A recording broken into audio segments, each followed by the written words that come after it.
सास की दुकान। लक्ष्मी जी की दो बहुएं थी, सुमन और राधिका, और दो बेटे, अजय और सुशील। लेकिन लक्ष्मी जी के बहू बेटे उनको अपने साथ रखने को तैयार नहीं थे। बहुओं के तेज स्वभाव के चलते लक्ष्मी जी को अपना ही घर छोड़कर एक किराए की कोठरी में रहना पड़ रहा था। कुछ दिनों से उनके बेटों ने उन्हें पैसे देना भी बंद कर दिया था। ऐसी स्थिति में लक्ष्मी जी ने अपनी जमा पूंजी से एक छोटी सी दुकान खोली। एक दिन शाम के वक्त, अजय सुनते हो, तुम्हारी माँ ने दुकान खोली है। दुकान अब इस उम्र में दुकान पर बैठेगी वो। अब क्या किया जा सकता है, माँ की तो बुद्धि सठिया गई है। मोहल्ले में मजाक बनाएंगे सब हमारा। अरे जेठ जी, इसमें परेशानी क्या है अगर सासू माँ ने दुकान खोली है? हाँ, राधिका ठीक तो कह रही है। अपनी दुकान पर बैठी रहेगी, कम से कम हमें परेशान तो नहीं करेंगी। हाँ, वैसे बात तो ठीक है। खुद के दो पैसे कमाएंगी तो कभी कभार हमें जो खर्चा देना पड़ता है ना, वो भी देने से बच जाएंगे हम लोग। फिर किस बात की परेशानी, खोलने दो माँ को दुकान, हमें क्या। वैसे भी अपनी कोठरी में चुपचाप रह रही है ना, चाहे दुकान खोले या मॉल बनाए, हमें उससे क्या लेना देना। अगले दिन सुमन अपनी सास की दुकान पर पहुंचती है। सासू माँ, आपकी दुकान में शक्कर है क्या? शक्कर जरा 1 किलो दे दीजिएगा। हाँ हाँ बहू है ना, लो बेटा, 1 किलो क्यों, 2 किलो ले जाओ। सोच लो सासू माँ, घाटा हो जाएगा आपको, पैसे नहीं देने वाली मैं। देखो सुमन, ये मेरी दुकान है और यहाँ पर जो भी कोई सामान खरीदने आता है उसे पैसे तो देने ही पड़ते हैं। अरे सासू माँ, ऐसा क्यों करी आप? अरे देखो ना, घर पर आपका बेटा और पोते पोती दूध में शक्कर डालने के लिए कब से इंतजार कर रहे हैं, जरा उनके बारे में तो सोचिए। अरे ऐसी बात है क्या? अब मुझे नहीं पता था। बहू एक काम करो, वैसे भी पहली बार आई हो ना, ये शक्कर तुम ऐसे ही ले जाओ, पैसे देने की जरूरत नहीं है। अगले दिन राधिका भी अपनी सास की दुकान पर पहुंचती है। प्रणाम सासू माँ, कैसी चल रही है आपकी दुकान? बस बेटा, जैसे तैसे करके काम चला रही हूँ। तुम बताओ, घर में सब राजी खुशी है ना? हाँ हाँ मम्मी जी, सब कुछ ठीक ठाक है। बताओ राधिका बहू, कैसे आना हुआ, कुछ काम था क्या? वो ना मम्मी जी, मुझे जरा 5 किलो आटा चाहिए था। मेरे पैर में ना बहुत दर्द है, इसलिए बाजार तक जाने में ना तकलीफ हो रही थी। घर पर बच्चे भूखे बैठे हैं, सोचा आपसे ही ले लेती हूँ। हाँ हाँ क्यों नहीं बेटा, ये लो 5 किलो आटा ले जाओ। हाँ लेकिन मम्मी जी, आपने जिठानी जी को शक्कर फ्री में दी थी, तो मुझसे भी पैसे तो नहीं लेंगी ना?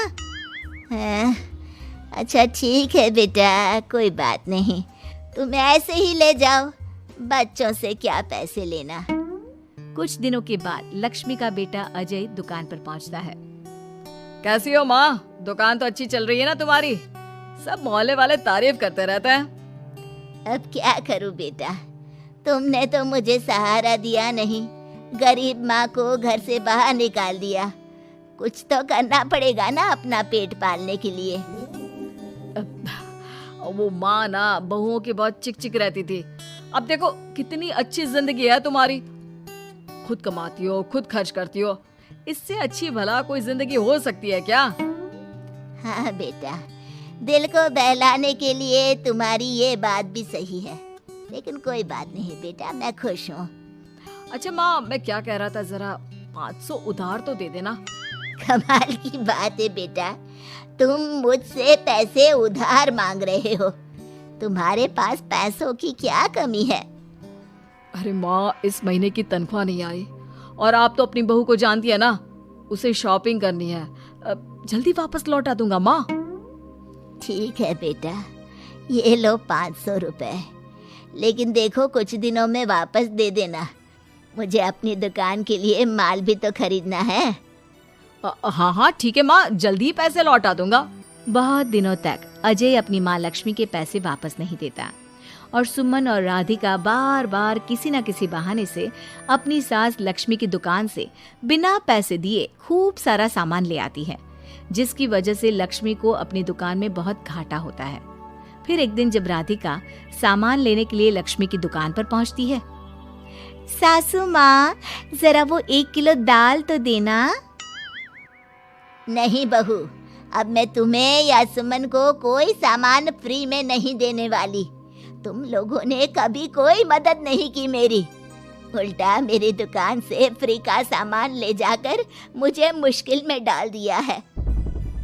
लेकिन मम्मी जी, हम तो आपके बच्चे हैं ना।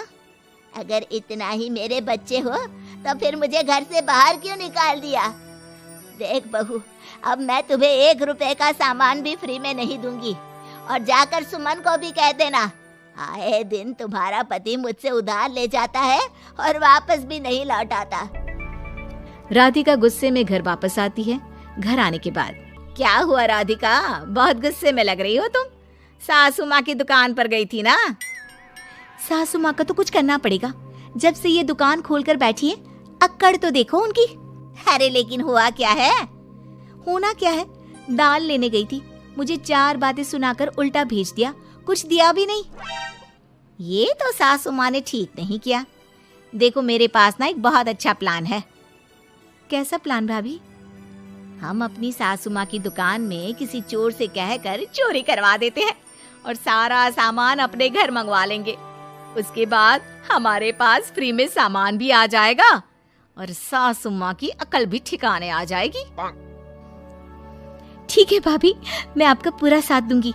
अब जल्दी से ये काम करवा दीजिए। और 2 दिनों के बाद सुमन और राधिका एक चोर से मिलकर लक्ष्मी की दुकान में चोरी करवा देते हैं। हे भगवान, ये क्या हो गया? इस उम्र में जैसे तैसे अपना गुजारा कर रही थी, लेकिन चोर मेरा सारा सामान लेकर चले गए। अबे क्या होगा? तभी वहां पर राधिका और सुमन पहुंच जाती है। क्या हुआ सासू माँ, बहुत दुखी लग रही हैं आप? अरे क्या बताऊं, मेरी दुकान का सारा माल चोरी हो गया। अब अगर आप अपने ही बहू बेटे को सामान नहीं देंगी तो ऐसा तो होगा ना सासू माँ। अब राधिका की बात सुनकर लक्ष्मी को यकीन हो जाता है कि इस चोरी के पीछे कहीं ना कहीं उसकी दोनों बहुओं का ही हाथ है। लक्ष्मी एक प्लान बनाती है। पैसे उधार लेकर अपनी दुकान में फिर से खूब सारा सामान ले आती है। अरे भाभी, देखा आपने, सासू माँ की दुकान तो फिर से सामान से भर गई है। हाँ वही तो, मैं तो सोच रही थी कि एक बार में उनकी अकल ठिकाने आ जाएगी, पर लगता है फिर से कुछ करना पड़ेगा। लेकिन अब हम क्या कर सकते हैं? अरे वही जो हमने पहले किया था। इसका मतलब फिर से चोरी करवाएंगे? हाँ, उसके बिना हमारा काम कैसे चलेगा? और इस बार चोरी करने हम दोनों चलेंगे, कुछ नहीं छोड़ेंगे उनकी दुकान में। सुमन और राधिका दोनों मिलकर लक्ष्मी की दुकान में चोरी कर लेती हैं और सारा सामान चुपचाप अपने घर के स्टोर में लाकर रख देते हैं। लेकिन सुबह होते ही लक्ष्मी पुलिस लेकर सुमन और राधिका के घर पहुंच जाती है। इंस्पेक्टर साहब, मेरी इन दोनों बहुओं ने ही घर में चोरी की है। अरे ना ना इंस्पेक्टर साहब, ये हम पर झूठा इल्जाम लगा रही हैं। अरे हम क्यों इनकी दुकान में चोरी करने लगे? माँ, आपको शर्म नहीं आती अपनी बहू पर झूठा इल्जाम लगाते हुए? हाँ माँ, हम आपके बेटे हैं और ये आपकी बहुएं हैं, आप ऐसा कैसे कर सकती हैं? लक्ष्मी जी, क्या आपके पास कोई सबूत है? अरे इंस्पेक्टर साहब, आप इनकी बातों में मत आइए। ये हमारी माँ है और इनकी दिमागी हालत ठीक नहीं है, इसीलिए तो हमसे अलग रहती हैं। इंस्पेक्टर साहब, मेरी दिमागी हालत बिल्कुल ठीक है और मेरे पास इन दोनों के खिलाफ बहुत बड़ा सबूत है। बताइए, क्या सबूत है आपके पास? आप जरा मेरी दोनों बहुओं के हाथ पानी से धुलवा दो, फिर सब कुछ साफ साफ पता चल जाएगा। अरे हाथ पानी से धोने से क्या होगा माँ? आप दोनों मेरे सामने अपने हाथों पर पानी डालिए। जैसे ही राधिका और सुमन अपने हाथ पानी में डालती हैं, उनके हाथों का रंग लाल हो जाता है और ये देखकर सब लोग हैरान रह जाते हैं। अरे ये क्या, तुम्हारे हाथों का रंग अचानक से लाल कैसे हो गया? क्योंकि मैंने अपनी दुकान के सारे सामान पर एक तरह का केमिकल लगा कर रखा था। मुझे पता था जो भी चोरी करने आएगा वो सामान को अपने हाथों से उठाएगा और उसके हाथों पर रंग लग जाएगा। अरे माँ, आप तो बहुत चालाक निकली। इसे चालाक नहीं बेटा, बुद्धिमान कहते हैं। और जिसके तुम्हारे जैसे बहू बेटे हो उसे थोड़ा बहुत तो अपनी अकल से काम लेना ही पड़ता है ना। शर्म नहीं आती आप लोगों को अपनी ही माँ को परेशान करते हुए?